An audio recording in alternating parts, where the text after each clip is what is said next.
Assalamu alaikum students. Today our lecture is about Ottomans and Safavid Empire. In today's lecture, I'll explain you about the origins of Ottoman Empire, where the name was derived from, and the significant sultans of Ottomans and the Safavids actually.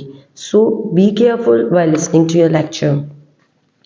Basically, the Ottoman Empire was formed when the Abbasid Empire collapsed under Mongol attack in 1258 CE, and the Seljuk captured most of the territory that covered Turkey, Uzbekistan, and the Persian Gulf and Oman.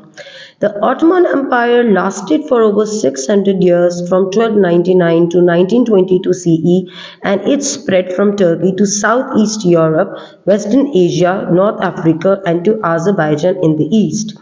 The empire was ruled by 36 sultans of the same dynasty. The two of main rulers who became very well known from the Ottoman Empire were Mehmed II the Conqueror. His reign started from 1432 to 81 CE, and Suleiman, who is known as Suleiman the Magnificent, his reign was from 1520 till 66 CE.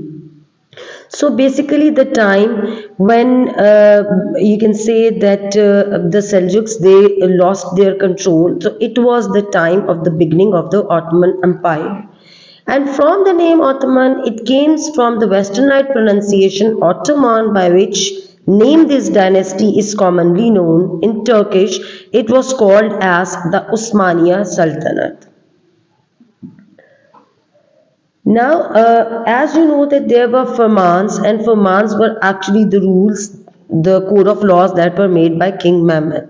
The original firman is still kept in the Franciscan Catholic monastery in Foshnika. It is one of the oldest documents on religious freedoms. Mehmed II's oath was enforced in the Ottoman Empire on May 28, 1463 CE. In 1971 CE, the United Nations published a translation of this document in all the official UN languages. Now, why Salman was known as Suleiman the Magnificent? Suleiman succeeded to the throne as the 10th Ottoman Sultan at the age of 26 and ruled for nearly 50 years.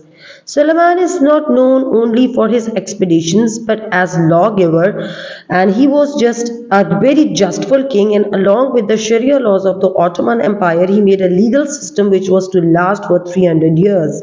The empire saw its height of cultural achievements in painting, carpets, poetry, and monuments that had now acquired a distinct Turkish artistic expression, moving away from Persian influence. Suleiman's rule was famous for the well-being of his empire and its subjects. Foreign travelers noted the good administration, the strong agricultural base, abundance of food, and the reforms in government. He encouraged progress in architecture, literature, art, theology, and philosophy, which led to the golden age of the Ottoman Empire. Suleiman was an accomplished poet himself, and one of his famous couplets is, "The people think of wealth and power as the greatest fate, but in this world a spell of health is the best state. What men call sovereignty is a worldly strife and constant war. Worship of Allah is the highest throne, the happiest of all states."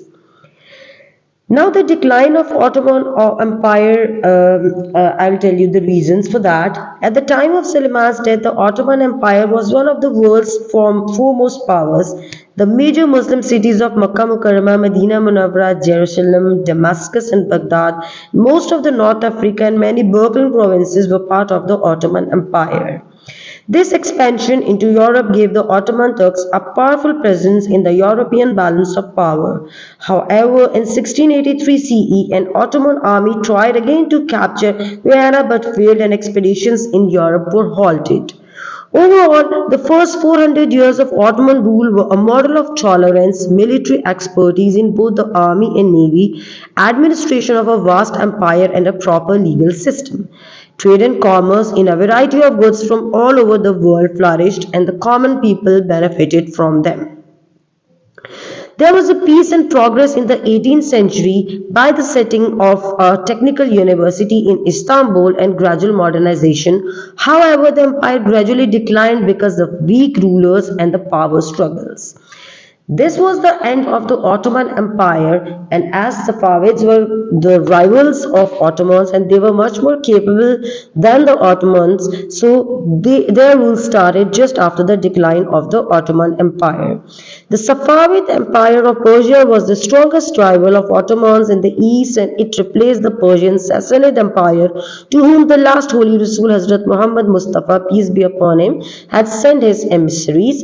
The Sassanid rulers spurned the offer of the last Holy Rasul Hazrat Muhammad Mustafa sallallahu alaihi wasallam and raided Muslim territory, hence the action was taken against them.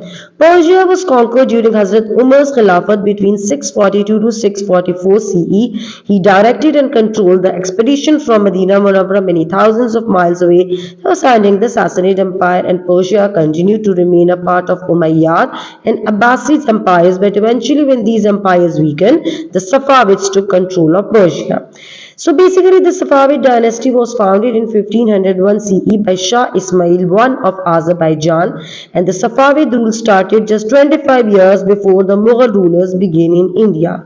Shah Ismail was succeeded by his son Shah Tahmasp I, who ruled for 52 years, the longest ruling Safavid monarch, and consolidated the empire, making it stable and peaceful. He offered asylum to the Mughal king Humayun and helped him regain his throne. This resulted in strong ties between the Mughals and Safavids to end up their reign in the 18th century. You can see the timeline of Safavid dynasty. The timeline starts with 1501 CE, that was the time period of Ismail I. Then coming to 1524 CE, it was the time duration for Tahmasp I. Then it's Ismail II, Muhammad Khudabanda, 1576 to 78 CE and 1587 CE. Then it was the time of Abbas I, then Safi from 1629 CE to 1642 CE. Then Abbas II, 1666 CE, Suleiman 1694 CE, Hussein I 1722 CE, then Tahmasp II 1732 CE, and Abbas III in 1736 CE. And there's also a map that is showing you the extent of Ottoman and Safavid empires. The Urdu language, particularly its poetry, is strongly influenced by the Persian language and form, and Persian poetry, the classical Persian poetry, is always rhymed. The main forms of this poetry are the Qasida. Qasidas are the long poems, and Masnavi. Masnavi are the rhyming couplets, and they're used for romantic, heroic or narrative verses.